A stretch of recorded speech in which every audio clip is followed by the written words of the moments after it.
my life has lived to fulfill. My name is Mohandas Karamchand Gandhi, or as most of you know me as, Mahatma Gandhi. I have come from the heavens to tell you of my life, for the life I lived was not to take power or credit, but to help a nation. I was born on October 2nd, 1869, in Gujarat, India, and my father was a prime minister. His name was Karamchand, and my mother, Putalibai. I had two brothers, Lakshmidas and Karsandas, and a sister, Raliaben. I was able to attend the finest schools because of my family's wealth, and I was quite the scholar. When I was 13 years old, I got a big surprise. I was able to be married. My parents arranged a marriage with Kasturba. Later, we had 4 sons, Harilal, Manilal, and Ramdas, and Devadas. I also had 2 grandnieces, which I know called as walking sticks. For this reason, I call them walking sticks, was because I leaned on them when I was very old and needed someone to support me. They were Manu and Abba. Years later, I became a lawyer to South Africa. One day, I was traveling on a first-class train, and the white passengers asked me to leave because they did not like to be with a colored person. I defied the passengers, so they decided to kick me out. I decided to fight against racism from that day forth. I had many companions to help me on the way. Sarojini Naidu, a poet. Jawaharlal Nehru, who did group gatherings so we could have protests. Subhas Chandra Bose, a Congress president. And Vallabhbhai Patel, who gave up his wealthy life to help me in my protests. Rajaji and Harman Kaldunpak, they were the biggest fundraisers. They helped me with all my protests. And most of all, my wife, who helped me with all my speeches. I later decided to return to India and fight for India's freedom against the British. Because of this, I had to leave my status as a lawyer. The British passed on a new act called the Rowlatt Act, which stated it could stop any anti-British activity. So I decided to perform a satyagraha. I told everyone in India to skip work for 1 day. This was my non-violent, non-cooperation.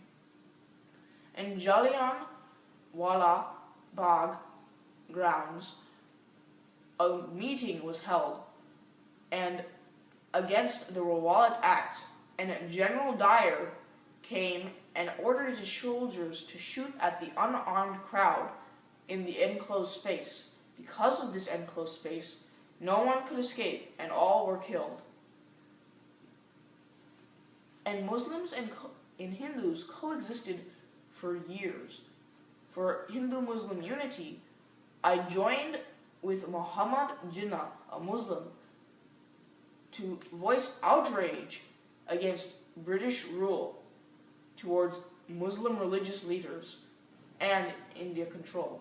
In 1922, all Indians joined my non-violent, non-cooperation movement.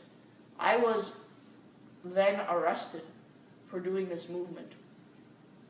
Later, I decided to do a boycott against these unfair taxes the British have been doing. I burnt all British cloth that India had, and I was arrested for doing so.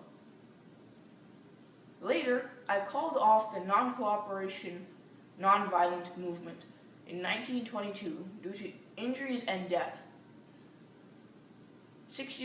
For 6 years, I told all of India to spin their own cloth. In other words, khadi, which is a special kind of cloth. I also went up against untouchability in 1924. Oh no. Stop. Don't do anything, okay? In 1924, for untouchability was a form of castes or class of people, which specifically stated that they did terrible kinds of jobs in which religion-wise said could pollute the air and also pollute others, so they could not go to the same temples, markets, and other places. This was completely unfair. So I went up against this untouchability caste, and later on my protests had worked. In the newspaper, it specifically stated Harjan, which meant untouchability is also a man of God. But sadly, my life did not last long, so I could not entirely revoke this untouchability. So now people today are even fighting against it. I had a salt satyagraha later I decided to do. In March 12th, 1930, I went up against a British monopoly to make salt. The British monopoly specifically stated that we could not make our own salt and had to buy British salt. And also there were taxes on this salt. How unfair is that? You can't even make your own salt. So I marched all the way to the Indian Ocean to make my own salt along with my own followers. We made hundreds and thousands of bags of salt. I went to jail because of this. And when I was in jail, do you know what happened to my followers? They were attacked by British officers. And do you know what my followers did? Exactly what I wanted them to do nothing. I wanted them to not hit the British soldiers, for if they did, this could cause more trouble within the British Empire. And even no one died. In 1939, World War II broke out, and the Indians wanted independence since the British were asking for the Indians to help them in the World War. So in July 14th, 1942, we decided, along with some very major leaders in India, to do the Quit India Act. We went up to the British and told them to leave India alone and to give us freedom. I also made a speech in Bombay to do or die, so I could tell my followers to act free and go up against this injustice. In August 9, 1942, I was arrested because of these protests till August 11th, 1944. In 1944, my wife sadly died.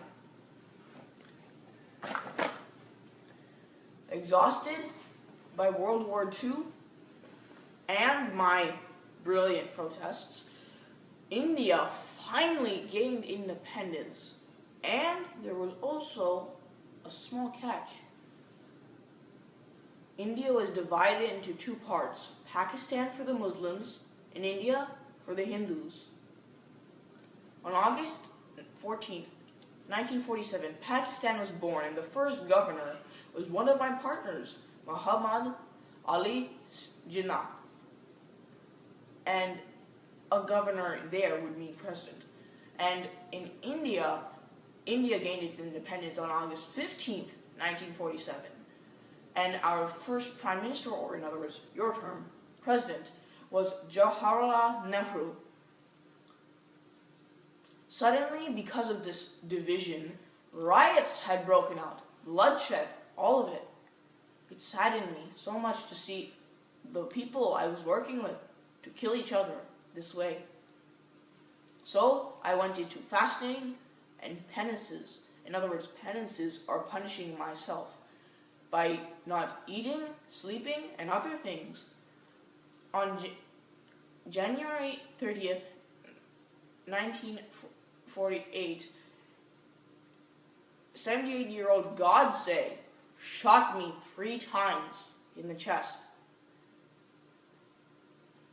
So, I had 2 million followers go to my funeral procession. And the last words I had spoken were Hey Ram before I died. Prayer to one of my gods, Rama.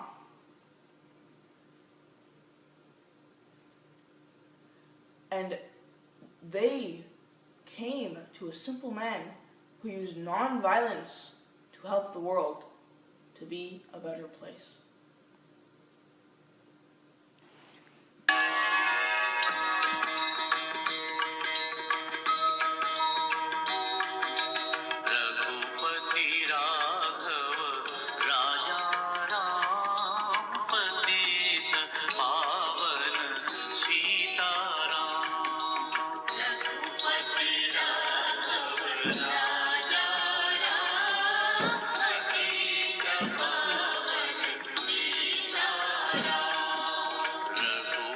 Continue.